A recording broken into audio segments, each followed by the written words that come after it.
in my ethos as a chef, I really want to put the best product on the plate, and that starts with, from the soil, and or the sea or the paddocks. And we want to pay the producers properly, and we want to keep that circle fair and open. This very interesting time in hospitality and life in general has seen a lot of people thinking about the structure of work.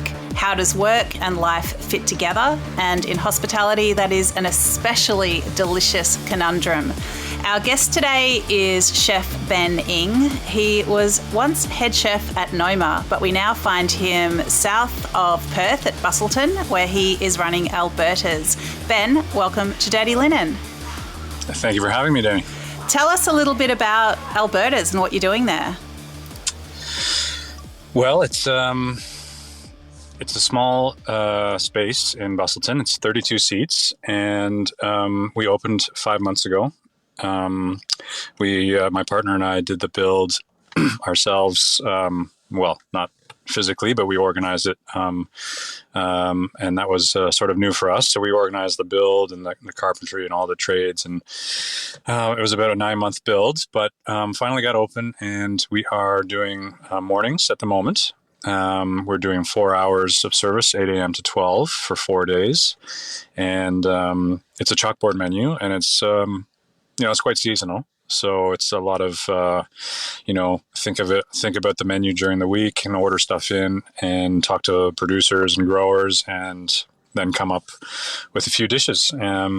Breakfast style, I guess. Lots of vegetables, a few pastries, a few sweets, and team. My partner and I, and then staff of 2. Wow, I mean, it's a really interesting scale. The opening hours are very, very interesting. What kind of stuff are you serving? Like, what did you have on the menu today, for example? Today we had some smoked eggs. So we have a big hearth in the middle of the kitchen, and it's all open. It's an open restaurant. It's open kitchen. So a lot of people sit at the bar, and there's cool coffee space, and we really wanted that to be the focus. So smoked eggs were on the menu today with a homemade multigrain toast using Goodies grain down in Denmark. It's about 4 hours south from us, and it's milled by Breadco and an Albany bakery, and smoked eggs with Torbay asparagus, which is also in Denmark, radishes from our neighbor, and a dressing, just a good, really good late citrus dressing. We had some chocolate tart from the chocolates from Margaret River, lemon meringue pie from our neighbors again, who has an orchard, and a market garden for the Margaret River Farmers Market, and homemade granola, a little maple syrup, a little Canadian tie in there, but things like that. I just got out of service, and it was a busy one, so it's sort of a blur right now, actually, but it'll change tomorrow. So that's quite keeps my creative juices going, and it keeps us on our toes for sure. Wow. I mean, everything sounds super delicious, and it does sound, like a bit of a high wire act to change the menu every day to be so produce focused. I mean, tell us about I don't know where we should start, but let's first of all start by drawing a line between Noma and Alberta's. Like, a lot of people would think it's quite surprising that as head chef at, the quote unquote world's best restaurant would be serving breakfast a couple of hours outside of Perth. Make sense of it for us. Yeah, well, my partner Kirsty, so she's from Perth, and we met at Noma, and we we've holidayed here in the Southwest, and her parents have a house in Yallingup. They built it around 30 years ago, so it's a bit more inland, and she's got great ties here to Margaret River and the Southwest and the great Southern area. So she knew it well, and when I came down here first, for a holiday, I just fell in love with. It was actually winter, and it was so lush and green, and the forestry, and reminded me of fall and autumn back home in Canada, where I'm from. So that was a big draw. And then we left Noma and put in our notice, and we wanted to do something for ourselves and be closer to family. So the idea is basically to we wanted to move back here to the Southwest and be close to her parents and family. And then because it's so seasonal in the Southwest and Margaret River, and we thought it might be, I might be able to get to Canada, a couple months out of the year. It has been busy with the build and opening and all that. So we haven't gotten onto that schedule yet, but that's our thinking, like we can both have a, time with our families. And what about the mornings thing? Like, why not open a funky little 20-seater for 4 dinners a week? Well, we wanted to. It was winter when we opened, so we really wanted to. Well, we did the build for so long. We just actually wanted to open, and we wanted to start small. And with the with the hospitality and staff shortage everywhere. I was in Canada about 2 months ago and just for a visit, and I went to my old college, culinary college, and they said it was the same there. The whole industry has changed, and everyone I talked to, they're looking for staff. I was just in Singapore doing an event with Harvest Road and Lewin Coast, I talked to a couple of my friends in Singapore. They're always looking, need staff. And our thinking when we first opened was just to get open with a couple staff, and what that dictates, like, we can't do everything. We wanted to start with a small menu. We wanted to do a few things right and get the trust and gain the trust of the locals and the support of the community, which has happened, which has been amazing here in Busselton. So we're the mornings. Yeah, it sounds funny, but there is a way of thinking here. There is a reason behind it. We're like, imagine if we tried to do breakfast or lunch and dinners, 5 days a week. We'd probably be underwater. Like, I'd be, just killing ourselves, running our bodies through that, trying to push for that type of cuisine and type of service with very little staff. So that was the reason behind it. But we are actually moving into dinner and lunches, probably by the end of the week, end of the month. My apologies. And because we've hired one more staff, so that it's slowly happening. Like, we're building our small family, so that's exciting. So, I mean, what about working at Noma have you brought with you to this new venture? Well, so much. I mean, I've spent 7 years at Noma, and that was, it's an inexplicable experience. And, being the head chef for 4, I got to lead and be part of a leadership group that was, in my opinion, the best in the world. And everyone has their team and wherever they're working in every industry. But just leadership skills that I developed there were it was just it's just a one in a lifetime opportunity to learn that kind of thing and learn under Renee and work with some of the greatest minds that I've ever worked with. Just the pillars of cuisine at Noma. There's a lot of fermentation, obviously, foraging, and teamwork and research and development. So I brought a little bit of that with me by meeting producers first and talking to the people behind, what they're growing and the farmers and the winemakers and just overall, the producers, and you talk to them first and see how they, put love and passion into their product, and it speaks for itself once you start trying it. That's one aspect of it. And, it's such a small space here in Alberta's, but we're trying to, preserve a lot of citrus. It's the last couple weeks for that, getting some pickles ready for the summer. But yeah, it's just very, very product focused and produce first.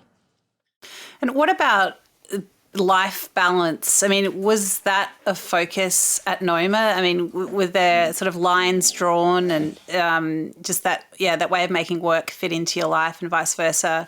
Was that something you've sort of developed over the past years? Yeah, definitely. Renee, it's been a long time coming. It was a big, when I got there in 2014, it changed. The work-life balance changed dramatically from when I left in 2020.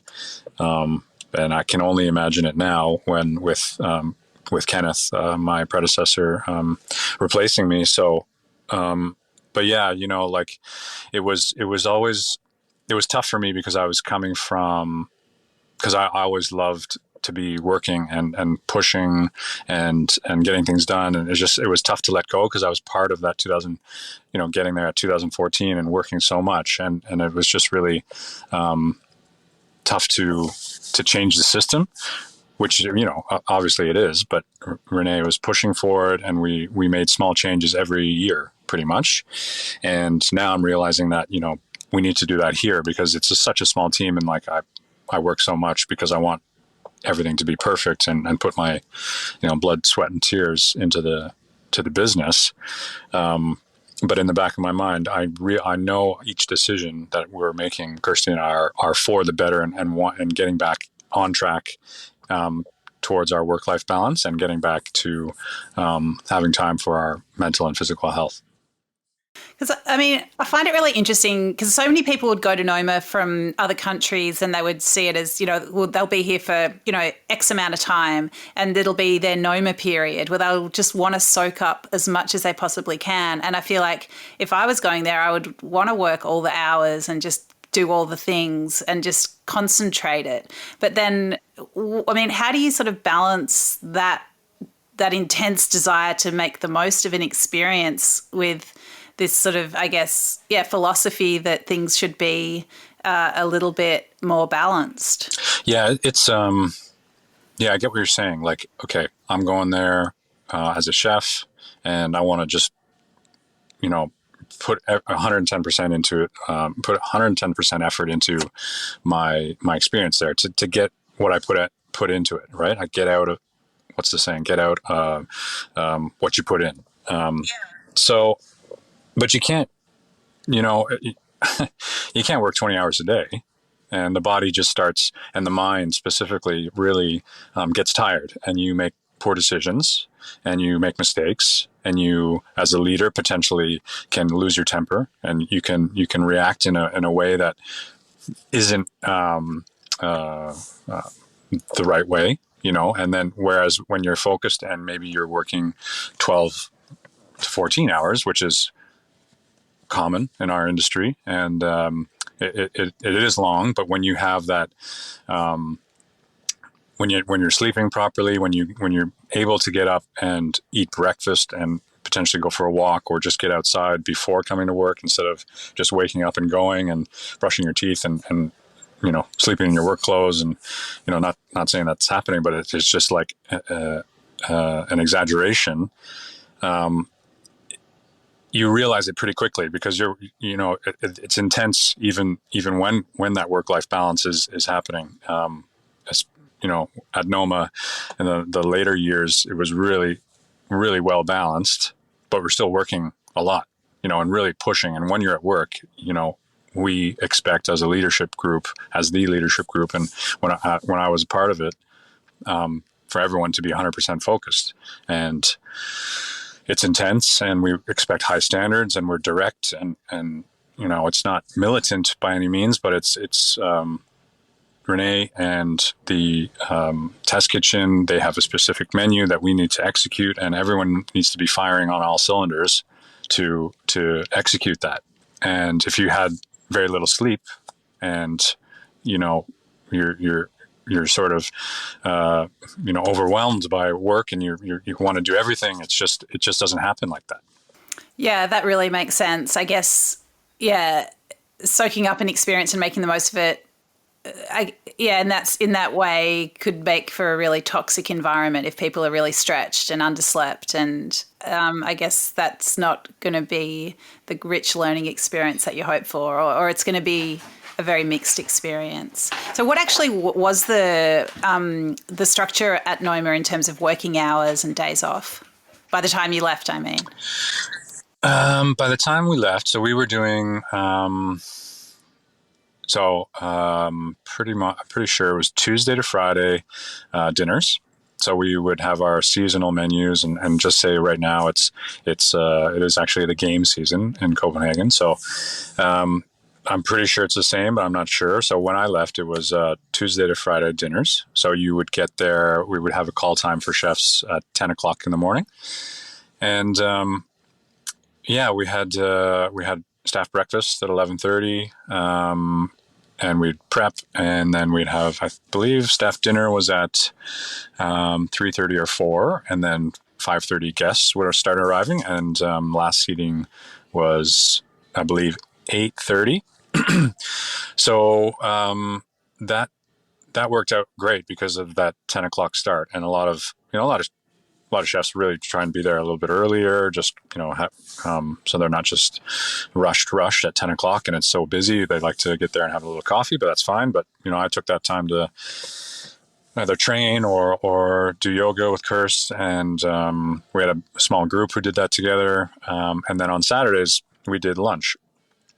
So it was a bit of a push Friday night going into Saturday lunch. It was an early start, and that sleep was a bit shorter. But the lunch, only 2 seatings, we would have Saturday night off.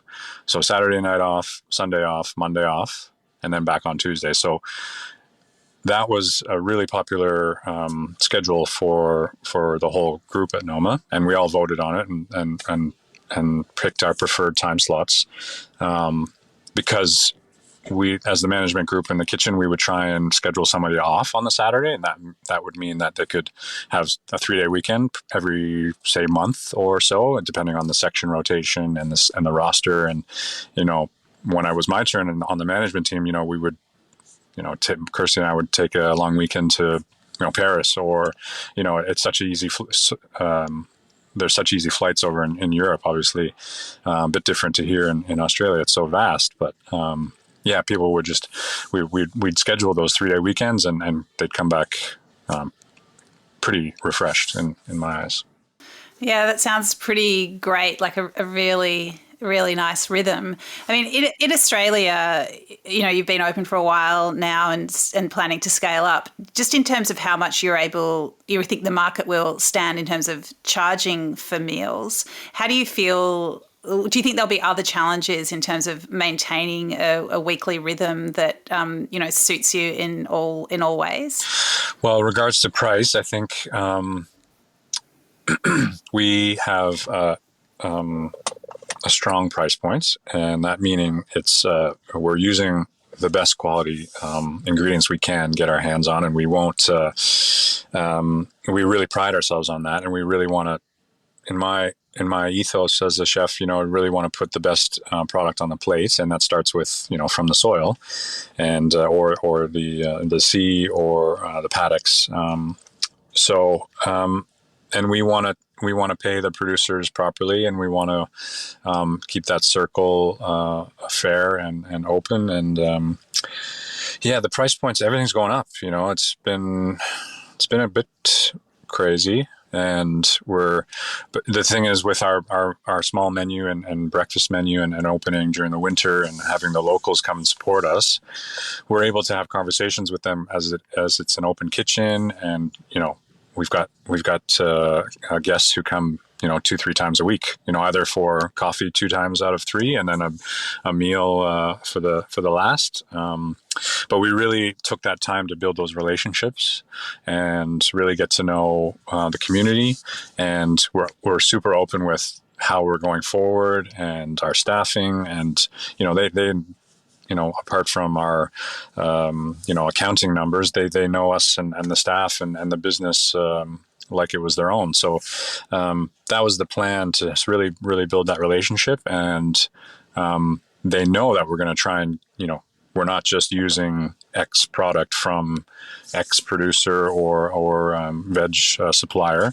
We are sourcing it ethically, and we really want to use the best. And now they've sort of grown with us with the past 5 months. So we've tested a few lunches, a couple courses, set menu, and a couple formulas. So seems to be a good response so far, and we're looking forward to going with that in the future.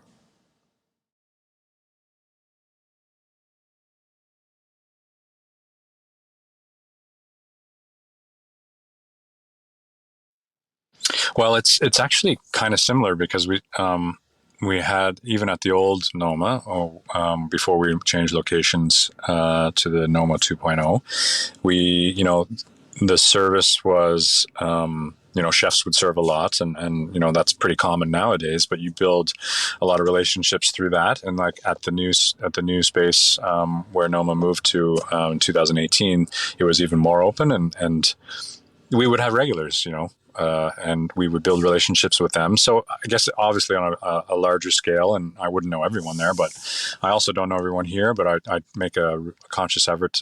We all make a conscious effort to say hello and good morning and serve food, and really be hospitable to our guests, because it really is like walking into our home here in Alberta. So it's great. I love talking to the guests, and because we're such an open kitchen, we really have to be organized and clean, and it just makes for a better service as well. And also, it you get that sort of instant gratification, of course, if they like the dish. But there's been a lot of happy guests, and it really satisfies you as well, because it's a lot of work.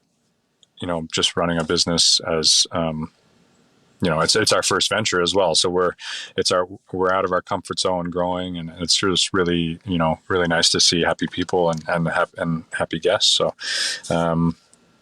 I can't wait to offer a little bit more, and, a bit more protein, and change up the dishes, and see what comes next. Ben, let's take a step back and talk about how you first got interested in food as a career. Tell us about growing up in Canada and where the path took you. It's a bit. I didn't grow up with a huge food culture in my family, but my father is from Hong Kong, and his parents, they immigrated to Canada when he was 8. So, and they actually didn't speak English. They're past now, but I have distinct memories of going over to their house, and they'd be cooking some Chinese dishes, and it would be all pretty foreign and exotic to me. But we would always go to dim sum and special occasions on my father's side to Chinese food, Chinese restaurants. My uncle had a Chinese restaurant in Chinatown, Ottawa, and my grandparents opened up an Asian grocer in Chinatown. And so that was pretty, I guess, in the back of my head and growing up, because I was always playing ice hockey, as you do in Canada, and I didn't really get into cooking until maybe 17, 18, when I got a dishwashing job for the summer, and I eventually got onto the fry station at a fish and chip shop in Canada, a suburb where I grew up, and it kind of sparked. And I guess that my Chinese heritage had that. It was pushing me in the background. From what when I think about it, looking back now. And then, just really good mentors in Ottawa as well. After the fish and chip shop, I worked for a lot of good chefs, and, a lot of good advice from some solid cooks and chefs. So that was, a lot of people, I could have probably went on a different path if I wasn't being taken care of by a few chefs in my mind. It was really a learning experience in Ottawa. So interesting. The magic of the fryer, the alchemy. So I know that you cooked for a time at 11 Madison Park. Was that a key experience for you? That was great. I when I worked in Ottawa, and my first, at this 27-seat cafe, it was like the first time I was really introduced to proper cooking. And two brothers ran it, Ross and Simon Fraser. They really showed me the way, and they really led me to success. And Ross did a lot of internships or stages in New York City, and he said, just go, how much does this boss cost? You can get a little hostel and go to New York for a week and stage in all the restaurants. So I did that. And I did that a couple of times at 11 Madison just to do it. And I was never looking for a job or to move to New York, because I was, when you're a young kid, you don't really I mean, I didn't have aspirations of moving to the big city in New York, and it was pretty intimidating, actually. But they did offer me a job, and I jumped on it. Thought about it and jumped on it. And yeah, it was really key just to see not only the food coming out of 11 Madison Park and the Michelin, the 3 Michelin starred standards, but just to be immersed in the culture of New York City as well, and how much food is in New York City, and so many different types of cuisines, all done like really well. And yeah, it was amazing. We had a really good crew there, and I still have lifelong friends who I keep in touch with from 11 Madison. And yeah, it was a really special time in my culinary career and my life. What do you think you've taken from that you're using today? Well, it really taught me the standards of a line cook. There was such a big group and management team. I had, the fish line. I was working on the fish line. No, the meat line, and as an entremetier cook, so garnishes and starches and purees, and we had our own sous chef. Each section really had their own sous chef, and there was no. He would be, my sous chef at the time would be, just directing and ordering. And I didn't take it as like, talking down to me or anything, but it was just very direct. And he was a senior cook there, and obviously he knows better than me. So there was a lot of just structure. And, I really took pride in you take pride in your little section, because that section is part of a bigger whole and a bigger entity. So, if everyone's on place and on fire and really just sort of organized and focused, everything really just flows during service. Whereas, if one person goes down, what happens? The whole meal can suffer, and then the kitchen, and somebody has to jump on to help him or her, and it's just we all did it for each other, and I took a lot from that. Sounds great. What produce then are you seeing around you that you're excited to use in the lunch and dinner menus at Alberta's? I just got some peaches in today, and they're from North Perth. And then I just got a couple text messages before I got on the phone with you regarding blueberries and some white nectarines, and just some updates with stone fruit coming early December. So that's a couple of weeks off, but you can plan and get organized for menus. Months at a time, and really just start planning some not specific dishes, because we're kind of off the cuff here, week to week, but we can get some staple ingredients in, and I'm still happy that my local grower has some really nice citrus growing, and we've got different types of oranges still available. So we were grilling some of those, and line caught fish. I've got a couple fishermen who I work with that give me updates all the time, and it's just, hey, I got this, would you like to use it? And it's been a bit, I haven't been able to, because it's more breakfast style here at the moment, but I'm really excited to start doing some dinner and lunches, so that we can sort of showcase more of the great Southern produce. We had a guy on recently on the podcast who's doing a barramundi eggs Benedict, which is nice. Yeah. So maybe, I don't know, maybe there is seafood in breakfast possibilities beyond, I guess, smoked salmon. But yeah, I mean, you don't necessarily look there. It's really interesting. And how's the ice hockey scene in Busselton, Ben?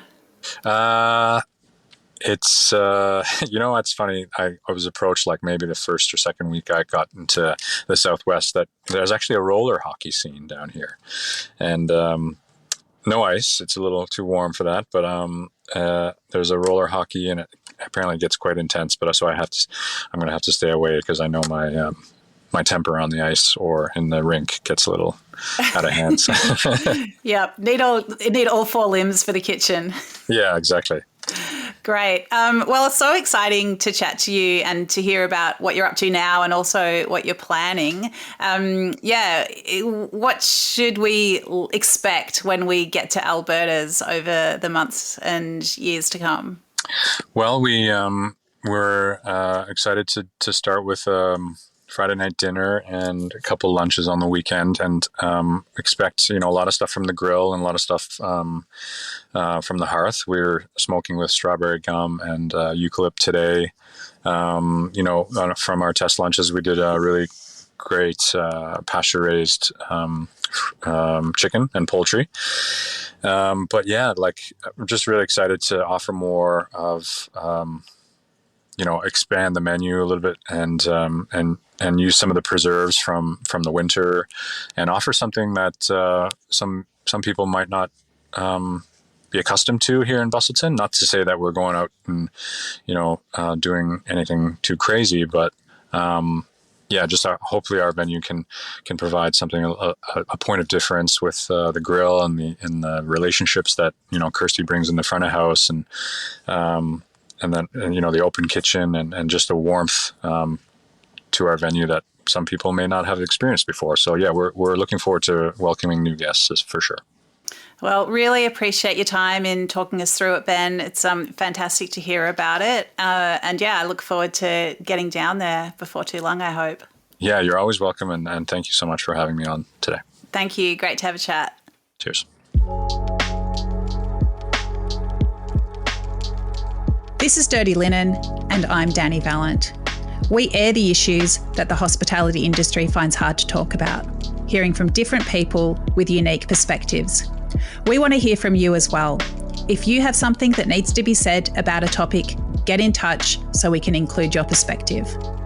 Contact us at dirtylinenat deepintheweeds.com.au or hit us up on Insta at Dirty Linen Podcast.